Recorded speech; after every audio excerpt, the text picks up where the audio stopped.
John Staffiero. Immigrated in the States in 1976. Did not speak a word of English, and I still don't. Married, 3 beautiful kids, lovely wife. Reside in Dobbsbury, New York. Worked in my own business for 15 years till I decided to start spending more time with the kids. Being a salesman for the last 13 years for Gerasi Foods. Meantime, I'm still doing one of the family operations. For us, the first stop is an espresso. Okay. So it gets you going. All right. Right? In this industry, I think number one is labor.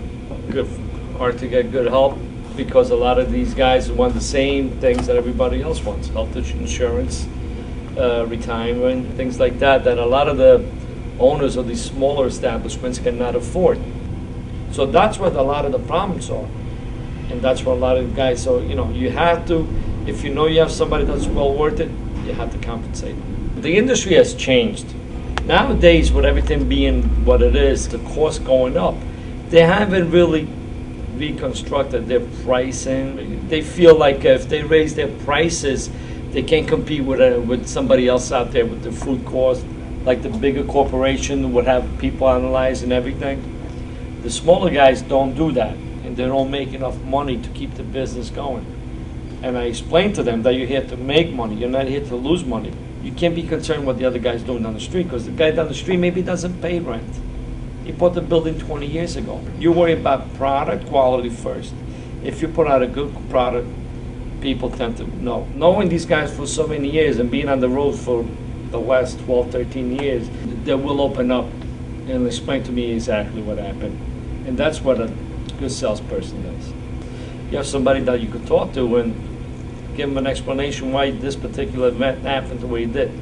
The little things like that go a long way in our business. Ways of improving their business, making sure that they are knowledgeable of their food costs, make sure that they are aware what's going on. You have to do research of your own product list. You have to see what your inventory is costing you.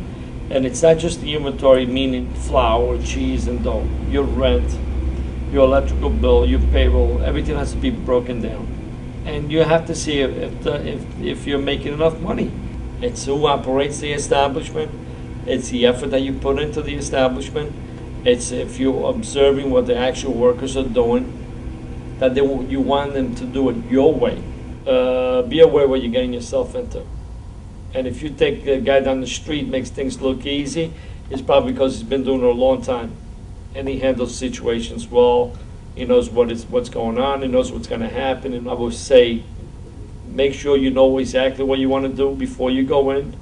Don't start changing a month, 2 months into things when you think things are not going well. And make sure you're financially back up. Because you're working 75, 80 hours, and when everybody else is actually doing 40 hours a week. So it's like you're working 20 years, it's like almost putting in 30 years. And the body will catch up to all the hours that you actually have put in. Yeah, my golf game is not as good because I'm working too hard. I went from an 11 index to a 15.7, so any salesman out there, don't work too hard. Make sure you work on your golf game, but when you retire, you're going to suck.